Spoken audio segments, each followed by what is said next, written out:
اگر دولت کے انبار لگے اپنے گھر میں دیکھنا چاہتے ہو، صرف ایک بار یہ سورت پڑھ کر دیکھ لو، اتنی دولت آ جائے گی، ہاتھوں سے پکڑی نہیں جائے گی۔ نہیں یقین تو آزما لو، پتہ چل جائے گا۔ بسم اللہ الرحمن الرحیم، شروع اللہ کے نام سے جو بڑا مہربان اور نہایت رحم کرنے والا ہے۔ السلام علیکم ورحمۃ اللہ وبرکاتہ۔ محترم ناظرین کرام، آج میں آپ کے لیے ایک ایسا عمل لے کے حاضر ہوا ہوں، آپ یقین کریں، صرف میرے کہنے پر ایک مرتبہ اس کو پڑھ کے دیکھ لیں، یقین کیجئے اللہ رب العزت آپ کے رزق میں، آپ کی دولت میں اتنا زیادہ اضافہ کر دیں گے کہ آپ سے دولت سنبھالی نہیں جائے گی۔ اتنی زیادہ آپ کو دولت مل جائے گی کہ سنبھالنا آپ کے لیے مشکل ہو جائے گا۔ اللہ پاک آپ کے رزق میں بہت زیادہ کشادگی عطا کر دیں گے۔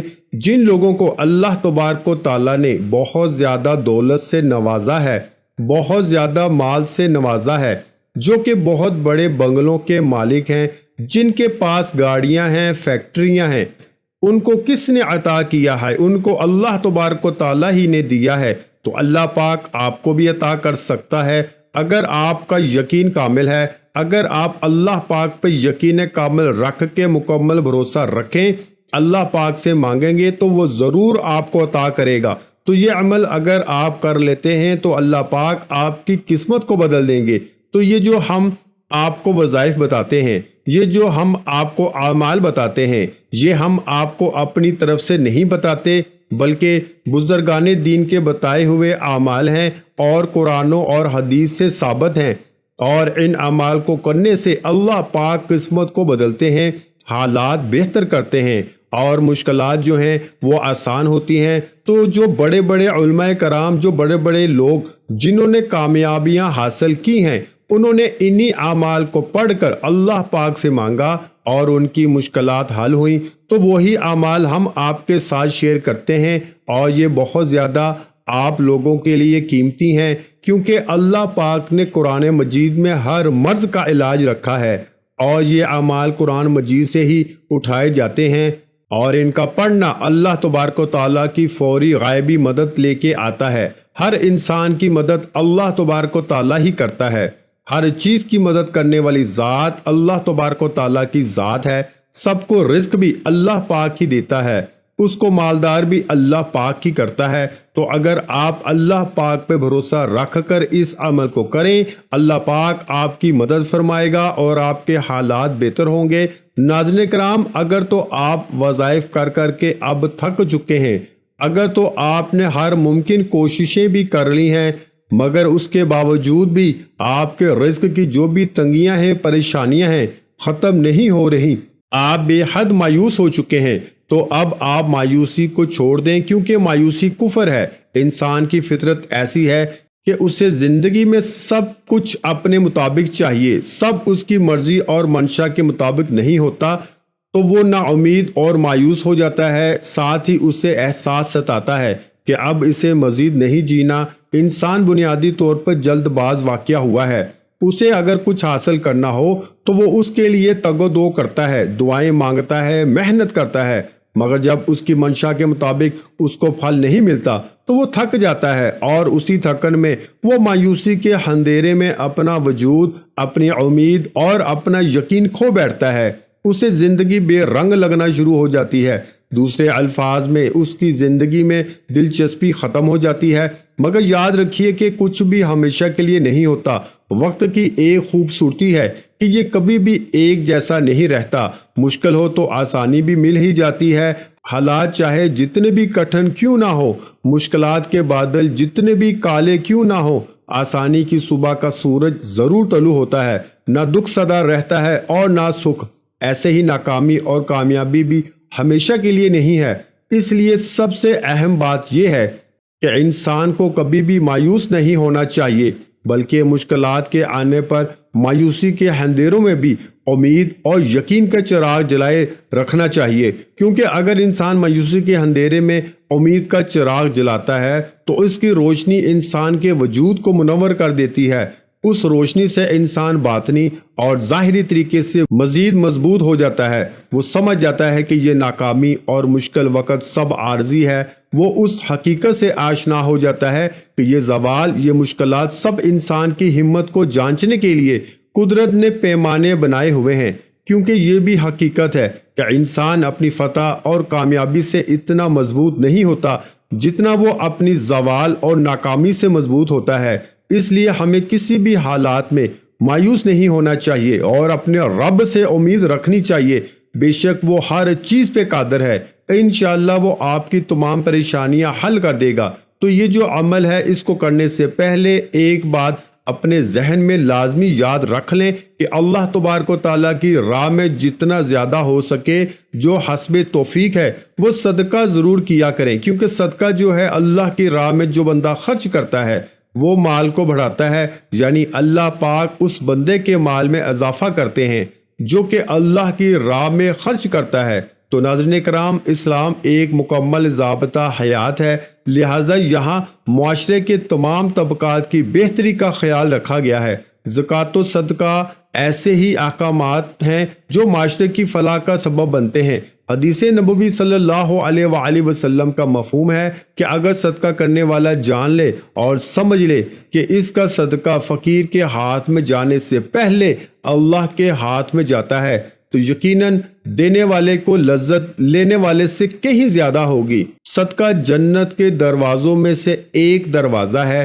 صدقہ اعمال صالحہ میں افضل عمل ہے اور سب سے افضل صدقہ کھانا کھلانا ہے۔ صدقہ قیامت کے دن سایہ ہوگا اور اپنے دینے والے کو آگ کی خلاصی دلائے گا۔ صدقہ اللہ جل جلالہ کے غضب کو ٹھنڈا کرتا ہے اور قبر کی گرمی کی ٹھنڈک کا سامان ہے۔ میت کے لیے بہترین ہدیہ اور سب سے زیادہ نفع بخش چیز صدقہ ہے، اور صدقہ کے ثواب کو اللہ تبارک تعالیٰ بڑھاتے رہتے ہیں۔ صدقہ نفس کی پاکی کا ذریعہ اور نیکیوں کو بڑھاتا ہے۔ صدقہ قیامت کے دن صدقہ کرنے والے کے چہرے کا سرور اور تازگی کا سبب ہے۔ صدقہ قیامت کی ہولناکی کے خوف سے امان ہے اور گزرے ہوئے پر افسوس نہیں ہونے دیتا۔ صدقہ گناہوں کی مغفرت کا سبب اور سیئات کا کفارہ ہے۔ صدقہ خوشخبری ہے، حسن خاتمہ کی اور فرشتوں کی دعا کا سبب ہے۔ صدقہ دینے والا بہترین لوگوں میں سے ہے اور اس کا ثواب ہر اس شخص کو ملتا ہے جو اس میں کسی طور پر بھی شریک ہو۔ صدقہ دینے والے سے خیر کثیر اور بڑے اجر کا وعدہ ہے۔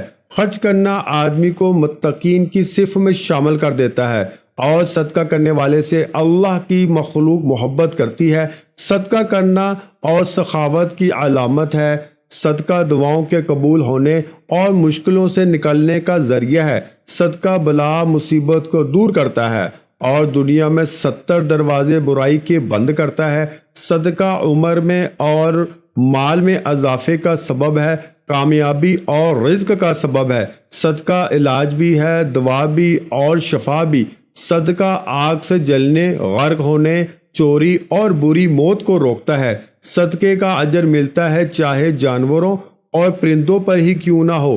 یقیناً اس تحریر کو سن کر آپ صدقے کے فضائل اپنے روح و قلم میں اتار رہے ہوں گے اور دل میں صدقہ کرنے کا ارادہ کیا ہوگا کہ آپ بھی صدقہ کریں۔ تو سن لیجئے، حدیث نبوی صلی اللہ علیہ وآلہ وسلم کا مفہوم ہے کہ اچھی بات کو آگے پھیلانا بھی صدقہ ہے۔ سو دین اسلام کی اس رہنمائی کو آگے بڑھائیں اور صدقے کے سلسلے کو جاری رکھیں۔ تو ناظرین کرام، وقت کی نزاکت کو مد نظر رکھتے ہوئے اب ہم وظیفے کی طرف چلتے ہیں۔ آپ نے سب سے پہلے درود پاک پڑھنا ہے۔ آپ نے 3 مرتبہ کوئی سا بھی درود پاک پڑھ لینا ہے، لیکن درود ابراہیمی کی فضیلت زیادہ ہے، اس لیے ہمیشہ درود ابراہیمی ہی پڑھا کریں جو کہ ہم نماز میں پڑھتے ہیں۔ ایک مرتبہ میرے ساتھ بھی ثواب کی نیت سے پڑھ لیں۔ اللہم صلی علی محمد وعلی آل محمد کما صلیت علی ابراہیم وعلی آل ابراہیم انک حمید مجید۔ اللہم بارک علی محمد وعلی آل محمد کما بارکت علی ابراہیم وعلی آل ابراہیم انک حمید مجید۔ پھر جیسے ہی آپ درود ابراہیمی پڑھ لیں، اگر آپ کے پاس تسبیح موجود ہے تو تسبیح لے لیں، اگر اس وقت تسبیح نہیں ہے تو آپ سیدھے ہاتھ کی انگلیوں پر بھی یہ وظیفہ کر سکتے ہیں۔ پھر تسبیح یا انگلی کے پہلے حصے یعنی پہلے دانے پر آپ نے 3 مرتبہ پڑھنا ہے یا اللہ یا رحمان۔ آپ نے 3 مرتبہ صرف پڑھنا ہے اور اس کے بعد آپ نے مکمل سورۃ الکوثر پڑھنی ہے۔ انا اعطیناک الکوثر فصل لربک ونحر ان شانئک ھو الابتر۔ پھر 1 مرتبہ آپ نے سورۃ اخلاص پڑھنی ہے۔ قل ھو اللہ احد اللہ الصمد لم یلد ولم یولد ولم یکن لہ کفوا احد، ایک دفعہ پڑھ لی۔ پھر 1 مرتبہ آپ نے سورہ علم نشرح پڑھنی ہے۔ ایک بار میں بھی پڑھ دیتا ہوں۔ علم نشرح لک صدرک ووضعنا عنک وزرک الذی انقض ظہرک ورفعنا لک ذکرک فإن مع العسر یسرا ان مع العسر یسرا فإذا فرغت فانصب وإلی ربک فارغب۔ یہ آپ کا عمل 1 دانے کا مکمل ہوا۔ اسی طرح دوسرے دانے پر بھی یا اللہ یا رحمان یا اللہ یا رحمان یا اللہ یا رحمان۔ اس کے بعد آپ نے سورہ کوثر پڑھنی ہے، پھر سورۃ اخلاص، پھر سورۃ علم نشرح پڑھنی ہے، دوسرا دانہ آگے کر دینا ہے۔ اسی طرح آپ نے 33 بار یعنی کہ 33 ٹائمز یہ تسبیح پڑھنی ہے۔ آپ نے اسی ترتیب کے ساتھ پڑھنی ہے۔ پہلے یا اللہ یا رحمان 3 مرتبہ، سورہ کوثر 1 مرتبہ، سورہ اخلاص 1 مرتبہ، سورہ علم نشرح 1 مرتبہ، 1 دانہ آگے کر دینا ہے۔ اسی طرح 33 مرتبہ آپ نے یہ تسبیح مکمل کرنی ہے۔ اس کے بعد آپ نے 33 مرتبہ ہی استغفر اللہ استغفر اللہ استغفر اللہ صرف اتنا پڑھ لیں تو وہ بھی بہتر ہے۔ اگر نہیں تو استغفر اللہ کی جو مکمل تسبیح ہے یعنی استغفر اللہ ربی من کل ذنب واتوب علیہ یہ پڑھ لیں، اور آخر میں آپ نے دوبارہ 3 مرتبہ درود ابراہیمی پڑھ لینا ہے۔ آپ کسی بھی قسم کے وظیفے کے لیے ہمیشہ درود ابراہیمی ہی پڑھا کریں، ہو سکے تو ہاتھ کی انگلیوں کے پوروں پر بھی یہ وظیفہ کیا کریں۔ اگر ہاتھوں کی انگلیوں پر گننے میں دشواری ہوتی ہے تو بے شک آپ تسبیح کا استعمال کر لیں، لیکن ہاتھوں پر شمار کرنا زیادہ بہتر ہوتا ہے۔ اس تسبیح کے بعد اللہ تعالیٰ سے نہایت خلوص اور درد مندانہ انداز میں گر گڑا کر اپنی مشکلات اور حاجات کی دعا کریں۔ انشاءاللہ تعالیٰ آپ کی دعا اللہ کے ہاں منظور و مقبول ٹھہرے گی۔ لیکن ایک بات واضح کر دیں، آپ صرف کسی وظیفے کے لیے ہی نماز نہ پڑھا کریں، بلکہ نماز کو اپنی مستقل عادت بنا لیں۔ نماز کی اسلام میں بہت زیادہ فضیلت ہے۔ قرآن مجید میں کثرت سے نماز کے احکامات آئے ہیں اور بہت ساری احادیث میں بھی نماز کی فضیلت بیان کی گئی ہے۔ سب سے پہلے نماز ہی کا سوال کیا جائے گا، اس لیے نماز پڑھو گے تو کامیاب ہو جاؤ گے، ورنہ شاید دنیا میں تو کامیاب ہو جاؤ لیکن آخرت میں ذلیل و رسوا ہی ہوگے۔ اس وظیفے کو کرنے کی 2 شرطیں ہیں کہ 5 وقت کی نماز باقاعدگی سے ادا کی جائے، صرف اور صرف رزق حلال ہی کمائیں، پھر اس میں سے آپ خود بھی کھائیں اور اپنے گھر والوں کو بھی حلال کھلائیں۔ اس وظیفے کو سچے دل سے کیا جائے تو انشاءاللہ تعالیٰ آپ ضرور کامیاب ہوں گے۔ آخر میں دعا ہے کہ اللہ تعالیٰ ہمارے اس وظیفے میں کی گئی کسی بھی قسم کی کمی کوتاہی اپنی رحمت اور شفقت سے معاف فرمائیں اور ہمیں پکا اور سچا مسلمان بنائیں۔ ہمیں 5 وقت کی نماز ادا کرنے کی توفیق عطا فرمائیں اور ہمیں صراط مستقیم پر چلنے کی توفیق عطا فرمائیں۔ ویڈیو اچھی لگی ہو تو ویڈیو کو لائک کر دو۔ مزید اسلامک وظائف سننے کے لیے ہمارے چینل کو لازمی سبسکرائب کر لو۔ محترم ناظرین کرام، اپنے رزق میں برکت، وسعت اور کشادگی کے لیے اللہ کے 99 ناموں میں سے ایک نام کمنٹ سیکشن میں لازمی لکھ دیا کریں۔ جزاک اللہ۔